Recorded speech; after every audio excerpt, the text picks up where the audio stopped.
미국의 헐리우드에 손꼽히는 영향력을 가진 코미디언 작가이며 희극 배우인 티나 페이는 이런 말을 했습니다. 실수는 없다. 오직 기회만 있을 뿐이다 라고 했습니다. 아브라함의 조카로 유명한 롯은 하나님 앞에서 최고의 삶을 살 수 있는 많은 기회를 가졌던 인물입니다. 그의 인생의 첫 번째 기회는 그가 믿음의 조상인 아브라함께 인생의 여정을 시작했고 아브라함의 스라에서 믿음으로 양육을 받았다라는 사실입니다. 그러나 그는 끝까지 아브라함과 함께 믿음의 길을 걷지 못하고 그 믿음의 길에는 관심을 갖지 않으므로 그는 첫 번째 인생의 기회를 놓치고 맙니다. 두 번째는 아브라함으로부터 땅을 먼저 선택할 권리를 부여받습니다. 하나님의 눈이 아닌 그런 육신의 안목을 떠나서 여호와의 동상 같고 그리고 애굽 땅과 같은 타락한 소돔과 고모라성이 있었던 요단 지역을 선택함으로 인해서 그는 두 번째 인생의 기회를 놓치고 맙니다. 세 번째는 동방의 그돌라오멜의 연합군의 포로가 되었을 때에 아브라함에 의해서 구출되었지만은 아브라함에게로 돌아와서 다시 믿음의 길에서 살아갈 수 있는 기회가 있었음에도 불구하고 그는 육적인 부유함과 세상의 성공을 쫓아서 타락한 도시 소돔으로 돌아감으로 그의 인생의 세 번째 기회를 이제 날리고 맙니다. 그 결과 롯은 그돌라오멜을 물리쳤던 이 삼촌의 영향력, 전쟁 영웅이었던 삼촌의 영향력으로 소돔성에서 오늘날로 말하면 시의원과 같은 지도자의 바늘에 올라서 출세와 성공의 길에 들어서게 됩니다. 그러나 세상의 풍요로움과 출세와 기름진 세상의 번영과 만몬의 가치에 마음을 빼앗겨 살았던 롯은 소돔성이 불로 심판을 받을 때에 겨우 부끄러운 구원을 얻었으나 자신이 추구하며 살았던 물질과 세상의 지위를 모두 상실하고 딸들을 통하여 부끄러운 후손의 조상이 되는 불행한 인생을 살게 되었습니다. 미국의 그 토목공학자이자 창조과학자인 헨리 모리스는 이 롯의 삶에 대해서 이렇게 말했습니다. 롯의 삶은 오늘날 육신적인 그리스도인들의 모습을 너무나도 생생하게 보여주고 있다. 롯은 주님을 구세주로 섬기는 영원한 복과 아울러 이 세상 사람들로부터 환영받고 친하게 지내며 세상의 영향력과 풍부한 소유로 인한 복마저 누리는 행복한 사람이라고 스스로 생각했을 것이다. 사람의 악한 행실이 그의 심령을 상하게 했고 그 자신은 이들의 모든 행실에 함께하기를 원치 않았는지는 모르겠지만 대체로 롯은 그들과 그럭저럭 지냈을 것이고 자신의 행위에 대해 꽤 만족했을 것이다. 그러나 이 모든 것을 하나님께 직고해야 할 날이 곧 올 것이다. 자, 오늘 하나님께서는 본문을 통해서요, 소돔성이 불로 멸망당할 수밖에 없었던 이유, 즉 이 동성애, 이 성적인 타락에 대해서 오늘 주님께서 우리에게 말씀을 하십니다. 그리고 천사를 보호하려고 했던 이 롯의 행동을 통하여서 아무리 하나님을 믿어도 하나님의 말씀과 말씀의 정신이 결여된 성도가 어떻게 세상과 타협을 하며 살아가는지, 어떻게 악을 악으로 대하며 악을 악으로 이제 해결하려고 하는 그 쉽게 말하면 부패한 그리스도인의 모습, 타락한 그리스도인의 모습, 그 모습을 오늘 주님께서는 본문을 통해서 우리에게 보여줍니다. 자, 하나님께서 오늘도 우리에게 두 가지 메시지를 주시는데요. 첫 번째 메시지 같이 읽습니다. 시작. 하나님께서는 사회적인 약자들에게 친절을 베푸는 성도들을 기뻐하십니다. 오늘 먼저 1절에서는요. 소돔성에 도착한 두 천사를 맞이하는 롯에 대해서 하나님께서 말씀하십니다. 하나님께서는 이제 아브라함과 헤어진 이 두 천사가 날이 저물 때에 그때에 이제 소돔성에 도착했다라고 말씀합니다. 보통 성경학자들이 아브라함이 있었던 그 마물의 그 상수리 수풀과 이 소돔성의 거리를 한 60km 정도로 봅니다. 그러니까 점심 식사를 아브라함에게서 하고 그리고 저녁 해질녘에 왔으니까 이 천사들이 일반적인 사람들은 분명히 아니었다라는 사실을 오늘 성경이 우리에게 이제 뒷받침해 주는 그런 말씀인데요. 그때 성문에 앉아 있던 롯이 누구도 맞이하지 않는 하나님의 천사들, 나그네들을 최고의 예우를 갖춰서 영접했다고 말씀하십니다. 자, 하나님께서 타락한 이 소돔성으로 천사를 보내신 그 이유, 그 이유를 우리가 18장에서 먼저 첫 번째 봤던 것은 뭐냐면은 타락한 인간들이지만 타락한 소돔종이지만은 불로 심판하시기 전에 그들에게 회개할 기회를 더 주시기를 원하는 하나님의 마음, 하나님의 자비가 천사를 보내는 그 주님의 이제 은혜 속에 있다라는 거예요. 우리가 이제 그 사실을 18장을 통해서 봤고요. 두 번째는 뭐냐면 비록 죄악된 소돔성에서 살아가고 있지만 그래도 아직도 신앙, 경건한 신앙의 경건성을 잃지 않고 살고 있었던, 그래도 그 소돔성에서 그나마 하나님을 믿고 의롭게 살려고 발버둥 쳐고 있었던 그 롯과 그의 가족들을 구하기 위함이라고 말씀하십니다. 자, 하나님의 사람 롯, 의인 롯, 그 소돔성에서 유일한 의인으로 하나님께서 인정하신 그 롯. 오늘 성경에서 뭐라 그래요? 하나님의 사자, 하나님의 천사들이 그 소돔성을 들어갈 때 롯이 어디 있었다고 성경에서 말씀하고 있습니까? 성문에 앉았다라고, 성문. 우리가 이 성문이란 말을 알아야 되는데, 여러분, 우리가 인터넷에 포털 사이트에 들어가면 고아라라고 하는 그런 방들이 있습니다. 이게 뭐냐면은 고아라고 광장이라고 하는 말이거든요. 이게 이제 헬라어로 그 성문, 그러니까 광장을 고아라라고 합니다. 이 성문이 고대 시대에 갖는 의미는요, 이 성문에 앉았다고 하는 것은 그 성문의 지도자의 위치에 그들이 거기에 있었더라라는 거예요. 그래서 고대 성문은 그 도시의 중심입니다. 그래서 시장이 그 성문에서 열렸고요. 그 다음에 그 재판도 열렸고요. 거기서 고용, 그다음 광고, 계약 등을 체결하고 심지어는요, 그 성문이 사교의 장입니다. 그래서 롯이 성문에 앉았다라고 하는 것은 뭐냐면은 그 죄악으로 타락한 도시의 지도자의 반열에 지금 롯이 올라 있었더라라는 거예요. 그래서 그 성에서 매일매일 그 성문에 앉아서 여러 가지 도시의 그 소돔성의 일들을 처리하면서 이제 그 타락한 세상과 적당히 타협하고 살고 있는 그 롯의 모습을 오늘 본문 속에서 우리는 알 수가 있습니다. 성도 여러분, 오늘 본문을 통해서 하나님께서 이 롯의 모습을 통해서 우리에게 두 가지의 말씀을 하십니다. 첫 번째는 이 천사의 모습을 통해서 잃은 양을 찾으시는 목자이신 하나님에 대해서 말씀합니다. 의인과 악인을 함께 면하지 아니하신 하나님께서는 천사를 보내셔서요, 소돔과 고모라에서 의로운 삶을 살고자 나름대로 발버둥 쳤던 그 롯과 롯의 가족을 구원하시기 원하셨다라는 사실입니다. 누가복음 15장 4절 같이 읽습니다. 시작. 너희 중에 어떤 사람이 양 100마리가 있는데 그 중에 하나를 잃으면 99마리를 들여주고 그 잃은 것을 찾아내기까지 찾아다니지 아니하겠느냐.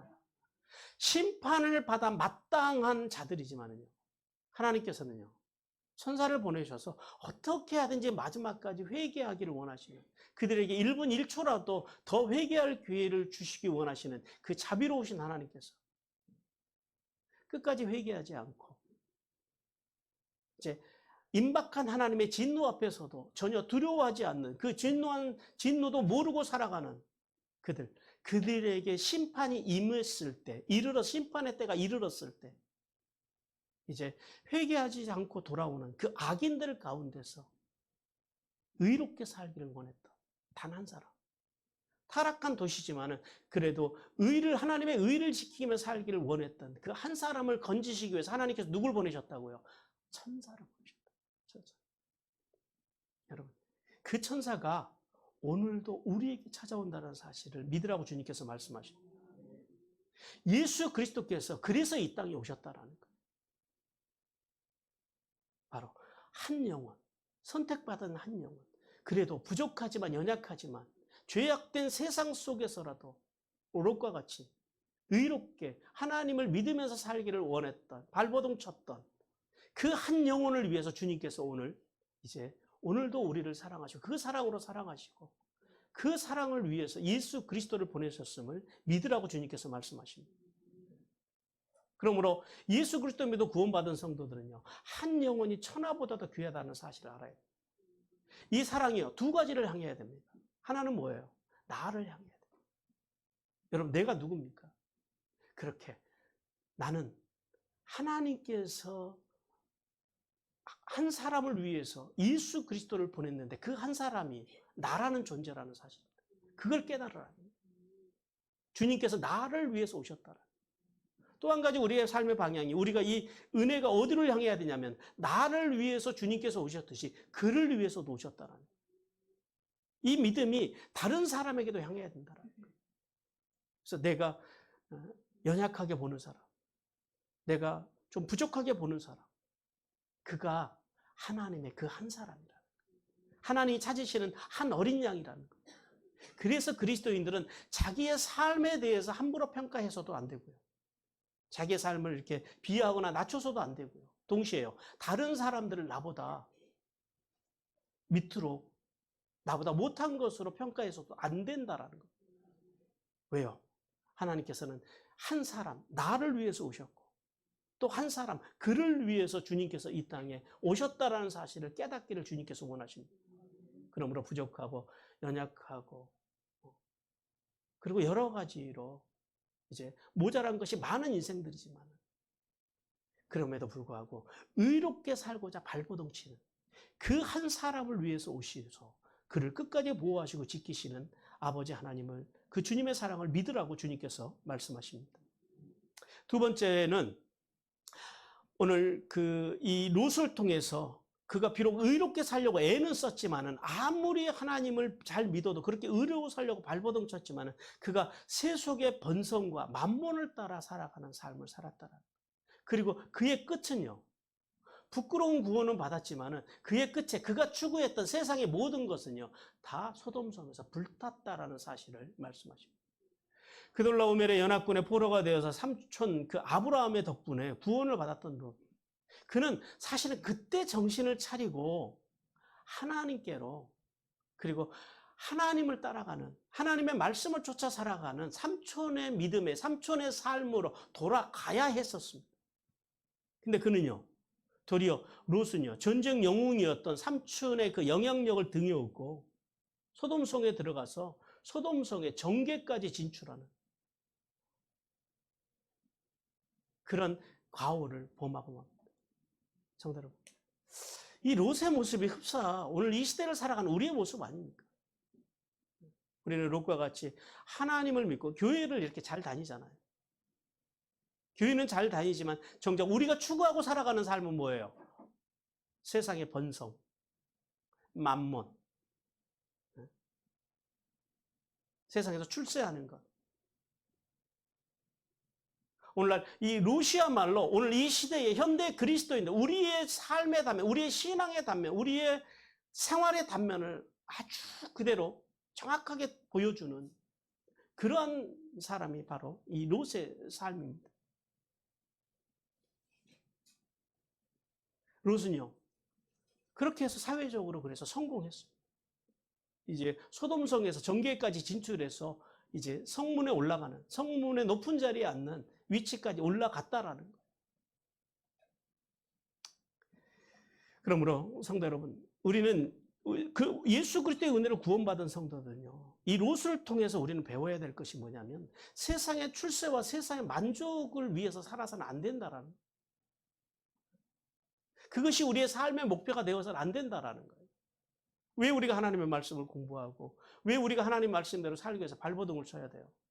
그것이 우리의 삶의 목적이 아니라, 우리의 삶의 목적은 뭐예요? 이 땅에서 하나님의 말씀과 말씀의 정신으로 살기 위해서 발버둥 치는 것. 그것이 우리의 삶의 목적이 되어야 한다는 거예요.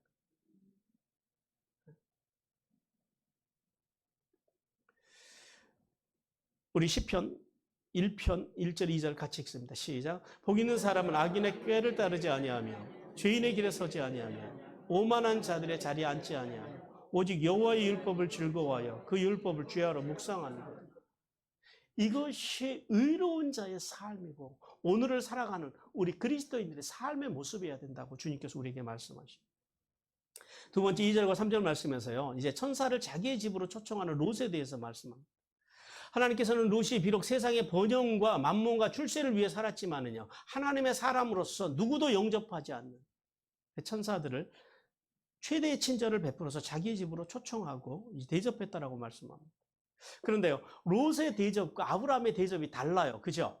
아브라함은요, 소도 잡고, 그리고 이제 우유도, 치즈도 준비하고, 그리고 이제 떡도 준비하고, 그래서 자신이 가지고 있는, 자신이 준비할 수 있는 최상의 것으로 하나님과 천사를 섬깁니다.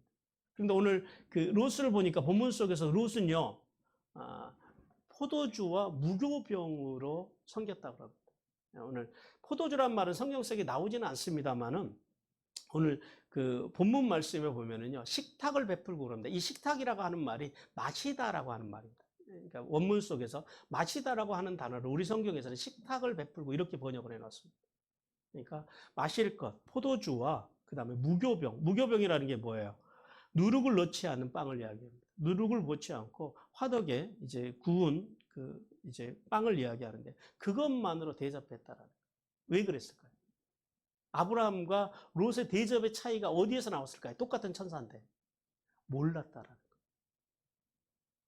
아브라함은요, 자기 앞에 서 있는 분이 하나님과 천사라는 사실을 알았고 롯은요, 전혀 몰랐다라는 거예요. 왜 몰랐을까요?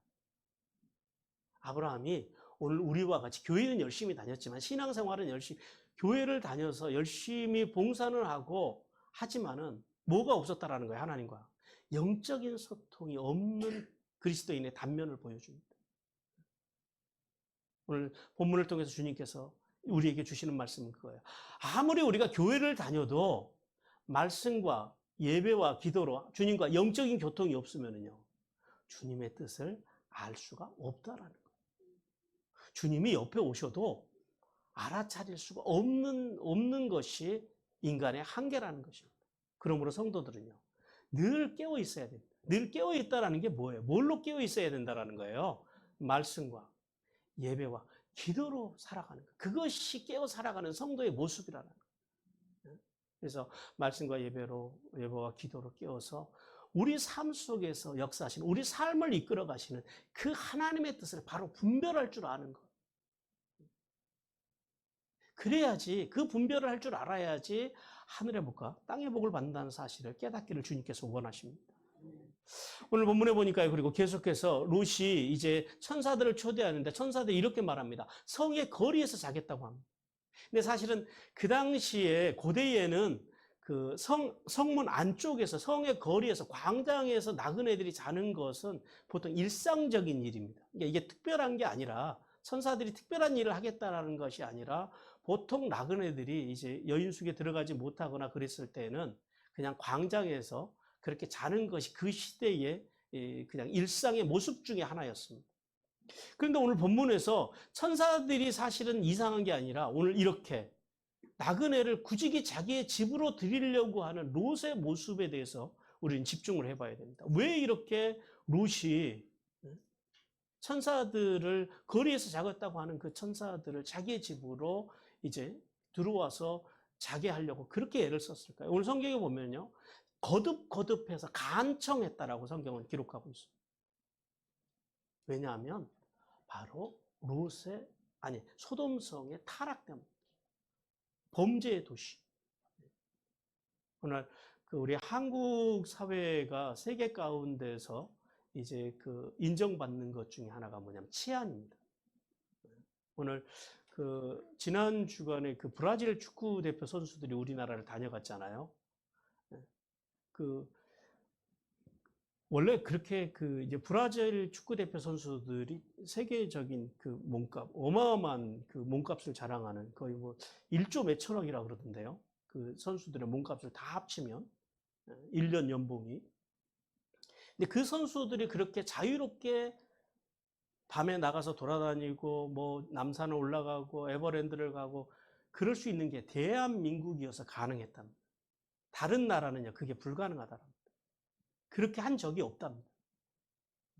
그만큼 우리나라가 치안이 잘 돼 있고, 그 다음에 우리 국민들의 그 시민의식들, 그렇게 유명한 사람들을 봐도 광적으로 흥분하지 않고 그렇게 인격적으로 대하는 우리 한국 사람들의 이 예의, 그 정서 때문에 그렇게 네이마르 같은 그런 유명한 선수들이 자유롭게 한국에 와서 뭐 새벽 5시까지 뭐 강남에 가서 오늘 뭐 놀다 가고 그랬다 그래요.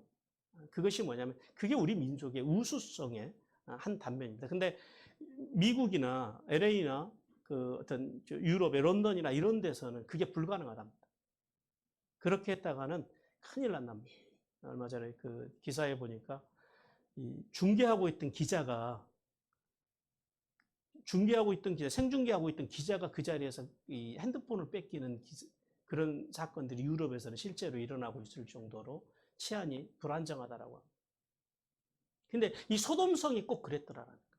소돔성. 그래서 이 소돔성에서 이제 그 소돔성의 롯과 천사의 대화에 대해서 그 성경 주석가인 맥기는 이렇게 묘사를 했습니다. 천사들이 우리는 길에 있다가 자면 된다라고 말했을 때 롯은 이렇게 말했다. 안 됩니다. 소돔의 거리에서 유숙하지 마십시오. 이렇게 했다간 큰일 납니다. 자칫하면 목숨을 잃을지도 모릅니다. 그러니 저희 집에 가서 유숙하십시오라고 말하면서 천사들을 강골하여 집 안으로 들어오게 했다. 이렇게 기록을 하고 있습니다. 성도 여러분, 하나님께서는 구원받은 성도가 모든 사람에게 친절해야 된다라고 말씀합니다. 왜냐하면 비록 타락한 세상 속에서 살면서 하나님이 보시기엔 천사인지도 모르고 부지 중에 나그네인 줄 알고 친절을 베풀었지만요, 그 친절이 하나님 앞에서요, 롯의 의로움을 나타내게 하였다라는 거예요. 그리고 그 친절, 롯이 베풀었던 그 친절로 인해서 그와 그의 가족이 구원을 받는 은혜를 받았다라는 사실을 우리는 깨달아야 돼요. 그래서 그리스도인들은요, 모든 사람 앞에 친절해야 됩니다. 그가 하나님이 보낸 천사일지 모르거든요. 성도 여러분, 그러므로 우리가 그 그리스도 안에서 살아가는 성도들은 이 오염된 세상 속에서 하나님의 형상대로 지음받아 하나님의 사람들이 어떤 경우에도 그래서 차별을 하면 안 됩니다. 우리는 그의 있는 모습 그대로를 존중해 줘야 됩니다. 인정해 줘야 됩니다. 그를 귀히 여겨 줘야 됩니다. 내가 귀한 만큼 그를 귀히 여기는 은혜를 받아야 합니다. 그럴 때에, 그렇게 사람들에게 친절을 베풀 때에 하나님의 페이버와 함께 하늘의 복과 땅의 복이 임한다는 사실을 깨닫기를 주님께서 원하십니다. 사랑하는 성도 여러분, 복음이신 예수 그리스도를 믿어 구원받아 세례를 통해서 예수님과 연합되어 성화의 삶을 살아가는 성도들은요, 하나님의 말씀을 들을 때에 그 말씀이 어디로부터 온 것인지, 즉 세상으로부터 온 것인지 하나님께로 온 것인지 구별할 수 있는 능력을 가져야 돼요. 또한 오늘 롯처럼 부지중이지만 나그네와 고아와 과부로 대변되는 이 사회적인 약자들에게 친절을 베풀고 돕는 삶을 통해서 하늘에 이스리며 땅에 기름진 복을 받는 성도들이 되시기를 주님께서 간절히 원하십니다. 이제 하나님께서 우리에게 주시는 두 번째 메시지입니다. 같이 읽습니다. 하나님께서는 성적으로 타락한 심판을 면할 수 없으며 성도는 세상의 문제를 거룩한 말씀의 기준으로 풀어가야 한다라고 말씀하십니다. 오늘 이 4절과 5절 속에서 오늘 이 시대에 우리 한국 사회의 뜨거운 이슈인 동성애에 대해서 오늘 4절과 5절을 통해서 우리에게 말씀합니다. 하나님께서는 소돔성에 사는 젊은 자로부터 늙은 자까지 사방에서 사람들이 모여서 롯의 집에 거하고 있는 천사들에게 가증스럽고 수치스러운 동성애를 요구하고 있다라고 성경 우리에게 말씀합니다. 이 동성애를 요구하고 있는 이 소돔 사람들을 통해서요, 소돔성이 왜 불로 심판을 받을 수밖에 없었는지, 또 반대로 하나님께서 동성애를 얼마나 가증스럽게 보시는지 우리는 깨달아야 합니다.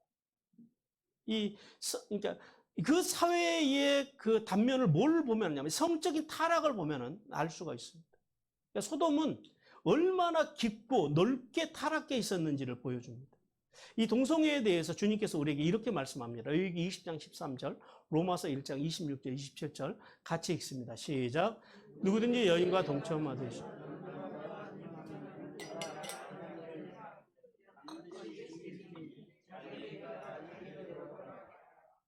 이 때문에 하나님께서 그들을 부끄러운 욕심에 내버려 두사 곧 그들의 여자들도 순리대로 쓸 것을 바꾸어 영리로 쓰며 그와 같이 남자들도 순리대로 여자 쓰기를 버리고 서로 향하여 음욕을 부릴 듯하며 남자와 더불어 부끄러운 일을 행하여 그들의 그릇됨에 상당한 보응을 그들 자신이 받으리라. 오늘 본문에서 뭐라 그래요? 레위기에서는 뭐라 그래요? 동성애자들은 반드시 레위기에서는 죽으리라고 그래요. 왜 하나님께서 이렇게 극단적인 명령을 하실까요? 동성애를 하는 사람들도 다 하나님의 형상대로 지음받은 사람들이잖아요. 근데 왜 하나님께서 이렇게 강하게까지 명령을 하실까요? 그것은 동성애자들에 대한 어떤 하나님의 미움이나 그런 게 아니고요. 그 죄악 자체가 얼마나 무거운지를 우리에게 말씀하십니다. 무슨 말이냐면 성도들의 삶 속에서 거룩한 하나님의 백성들 가운데서 절대 금해야 될 것이 몇 가지가 있는데 그 중에 하나가 뭐다? 동성애라. 왜냐하면 이 이제 뒤에 말씀드리겠습니다만 동성애가 주는 폐해들은 인류의 생존을 이제 위협할 만큼 이 폐해가 큰 것이라는 사실입니다.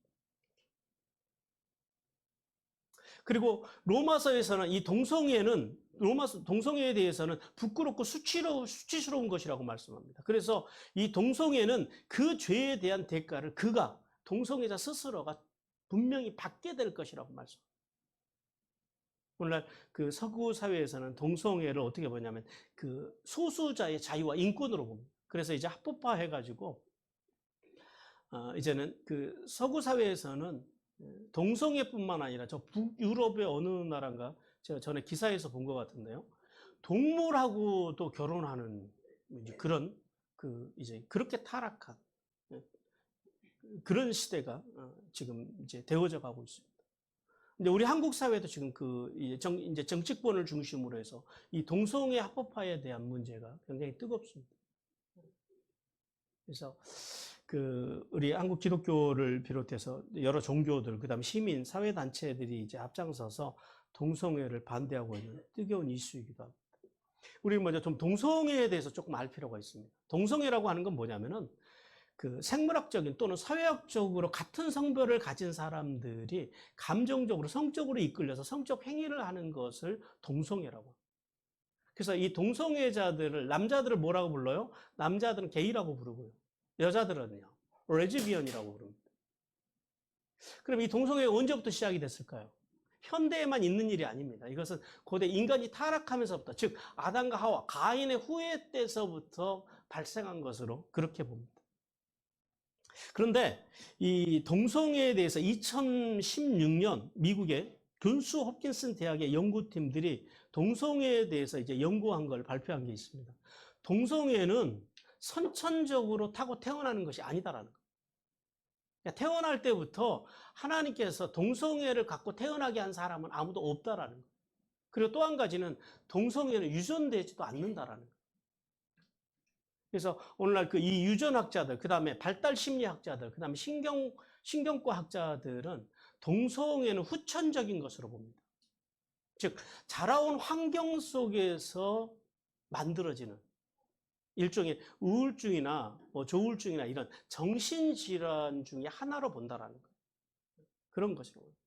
그래서 이 동성애가 그럼 왜 생기느냐, 왜 동성애자들이 생기느냐, 에릭슨의 심리사회적 발달 이론에 따르면은 인간의 정체성이 형성되는 시기가 언제냐면 11세에서 18세 사이입니다. 이때 사람의 정체성, 이 성의 정체성에는 여러 가지 이제 한 존재로서, 한 인간으로서의 정체성이 만들어지는 시기가 11세에서 18세, 10대 때 만들어진다라는. 그런데 문제는 뭐냐면 부모입니다. 이 11세가 되기 전까지 이 성 정체성을 비롯해서 여러 가지 인간으로서 한 존재로서의 정체성이 만들어지기 전까지, 이 11세에서 18세가 되기 전까지 특별히 중요한 시기가 뭐냐면 0세에서 2세입니다. 왜냐하면 0세에서 2세 때의 이 에릭슨의 심리사회적 발달 이론에 의하면 이때 신뢰감이 형성이 되거든요. 근데 이 신뢰감이 형성되어질 그때에 집에서 맨날 부부가, 엄마 아버지가 서로 싸워요. 서로, 그러니까 소위 말해서 폭력 가정. 그 폭력 가정에서 엄마 아버지가 이제 싸우는 그 폭력 가정에서 자라난 아이들. 이 아이들이요, 신뢰감이 0세 때부터 2세 때까지 이때 신뢰감이 다 무너져 버려요. 그리고 이제 정체성이 결정이 되는 11세, 18세가 됐을 때에 이제 그때는 이 성에 이끌리게 되어 있거든요. 이제 성적인 관심이 폭발할 때입니다. 그런데 그때의 0세와 2세 때 무너졌던 그 신뢰감, 엄마 아버지를 통해서 폭력 가정에서 자라가면서 무너졌던 이제 신뢰감이 정체성이 형성이 될 때 어떤 부작용이 오냐면은 이성은 불편한 거예요. 왜요? 아기 때 봤던 게 뭐예요? 어렸을 때부터 봤던 게 엄마 아버지는 남성과 여성은 끊임없이 싸우더라라는 거예요. 그러니까 이 정체성이 결정된 그 시기에 이성에 대한 감정이 사라져 버립니다. 이성은 불편해요. 그러니까 그러면 다른 성에 관심을 갖게 되는데 어떤 성에 그런 관심을 가질까요? 그래서 동성에 관심을 갖는다. 그래서 동성애자들이 생긴다라고 이제 이 과학자들, 심리 발달학자들은 그렇게 이야기를 합니다. 우리가 이걸 알아야 돼요. 그러니까 사실은 동성애자들은요, 그들은 정확하게 말하면 피해자들입니다. 어떤 피해자들이에요? 건강하지 못한 부모님 아래서 자란 피해자들일 가능성이 상당히 높다라는 거예요. 물론 모든 동성애자들이 그런 건 아닐지는 모르겠습니다만, 그러나 통계적으로 대체로 그렇다라는 거예요. 그러므로 교회는요, 하나님 말씀대로 이 동성애가 자유와 인권이라는 이름으로 포장되어서 합법화되는 것은 용납해서는 안 됩니다. 그러나 교회가 동성애자들을 품을 수 있어야 됩니다.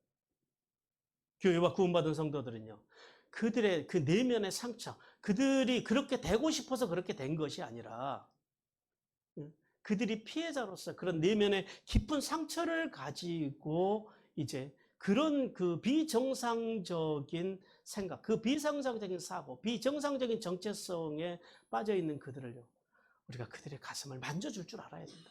그들의 상처를 교회가 만져줄 줄 알아야 된다. 동성애자들이 교회 오면 어떡할까요? 오지 말라 그럴까요? 아니면 레이의 말씀대로 돌로 쳐야 될까요? 돌로 치라고 하는 말씀은 단순히 돌로 쳐 죽여야 된다는 것이 아니라, 그럼 폭력적으로 폭력을 행사하라는 것이 아니라 뭐예요?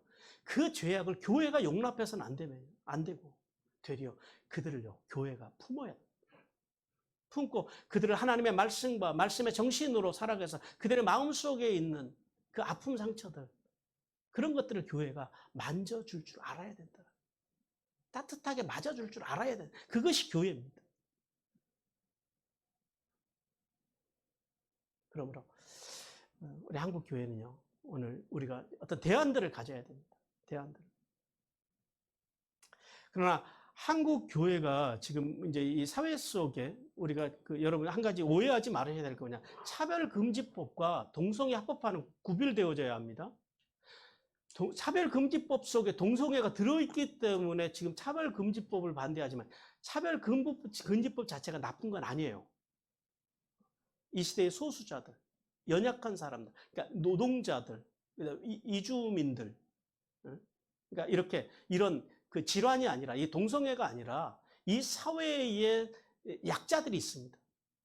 어린이들, 또 여성들, 노인들, 그들을 보호하는 이 차별금지법 자체는 옳은 겁니다. 그 방향은 맞습니다. 그러나 그 속에 지금 뭐가 담겨 있다고요? 이걸 구별할 줄 알아야 된다는 거예요. 차별금지법 자체가 나쁜 것이 아니고 그것은 옳은 겁니다. 그러나 그 속에다가 이 동성애라고 하는 것을 집어넣어서 그것을 함께 통과시키려고 하는 것, 그것을 지금 막아내자라는 거예요. 성도 여러분, 우리는 이 동성애가요, 사회적에 미치는 이 부정적인 요소를 알아야 됩니다. 첫 번째는 뭐냐면, 동성애는 하나님이 세우신 창조의 질서와 결혼 제도를 정면으로 부정하고 파괴하고, 그래서 장차는요, 가정까지 파괴되는 무서운 죄라는 사실을 우리는 깨달아야 하고요. 두 번째는 이 비정상적인 성교로 인하여서 에이즈와 같은 심각한 질병을 일으키고 결국은 동성애자들의 인생이 다 망가진다라는 거예요. 그러니까 동성애를 막자라고 하는 것, 그것은 단순히 이 사회를 보호하고 우리 자녀들을 보호하는 것도 있지만은요, 그들의 망가질 인생을 도와줄 수 있는 역할도, 통로도 된다라는 사실. 실제로 2022년, 그러니까 2020년도 그 기준으로 봤을 때 우리나라의 그 에이즈 환자가 2만 명이 넘어섰답니다. 근데 1년에 많으면 한 1000명 이상씩 나온대요. 신규 환자들이. 이제 1000명 선에서 왔다 갔다 하는 모양이에요. 근데 더 심각한 것이 있어요. 청소년, 그러니까 11세에서 18세 되는 이 청소년들의 에이즈 환자들이 점점점 늘어나고 있다라는 거예요. 그 시대의 아이들이. 왜요? 세 번째가 바로 그 청소년들이에요. 호기심 많은 10대들이 이 비정상적인 이 성의식을 갖게 되어서 결국 장차는요, 모든 가정들이, 그 아이들의 인생들이 파괴될 수 있다라는 거예요. 그리고 네 번째는 소위 말하는 인구 절벽. 지금 우리 사회가 인구가 늘어나지 않습니다. 지금 외국인들을 유입으로 인구가 줄지는 않고 있지만은 사실은 지금 우리나라 인구가 줄고 있거든요. 결국은 국가적인 발전에, 국가의 발전에 저해가 된다라는 사실. 그리고 마지막 다섯 번째는 정상적인 사람들이 역차별당하는 비정상적인 사회로 갈 수 있다라는. 그러므로 구원받은 성도들은요, 이 동성애는 노아의 홍수와 그 다음에 소돔과 고모라의 불심판이 임했던 것처럼. 그러니까 소돔과 고모라가 왜 망했냐면은 이런 동성애 때문에 망했다. 이런 성적인 타락 때문에 이제 불심판으로 소돔과 고모라가 망할 수밖에 없었다라는 사실을 기억하고 동성애에 합법화되는 문제를 성경의 정신으로 막는 것이 옳습니다. 그러나 교회는요, 막는 것으로 끝나는 것이 아니라 이제 교회와 성도들은요, 이 동성애자들에 대한 좀 열린 마음을 가져야 돼요. 그들을 교회가 품을 줄 알아야 된다라는 거예요. 그 비정상적인 사고를 가진 사람들, 이성 정체성을 가지고 있는 사람들에게 성경의 진리를 전달해서 그들이 하나님의 창조의 질서 안에서 행복하게 살아갈 수 있도록 도와주어야 한다는 거예요. 그리고 무엇보다도 교회가 더 심각하게 해야 할 일이 있습니다. 교회가 진짜 잘해야 되는 게 뭐냐면, 최악의 경우 동성애자가 합법화가 된다 할지라도 한국 교회는요, 성도들과 그리고 국민들이 창조의 질서에 따라 정상적으로 살아갈 수 있도록 말씀과 말씀의 정신으로 살아가도록, 그렇게 행복한 가정을 이루어가도록 이 시대에 가정들을 도와야 한다.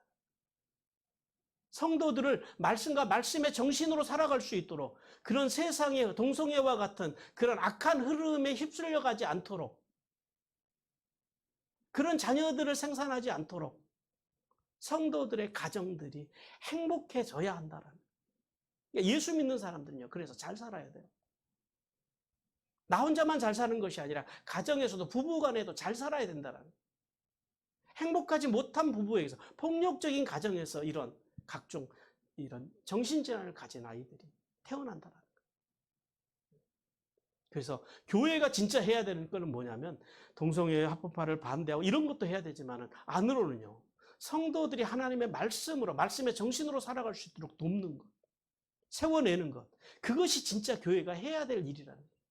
그러나 안타까운 사실은 교회가 그 부분은 상대적으로 등한시하고 있다는 건 하나님의 아픔입니다.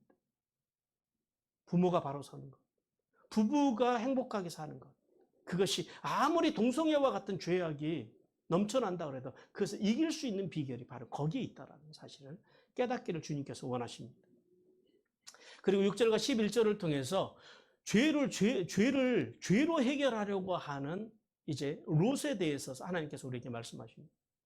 하나님께서는 롯이 이제 불심판을 받을 만큼 성적으로 타락하여 음욕이 가득 찬 이 소돔 사람들을 향해서 뭐라고 부르냐면 형제라고 부릅니다.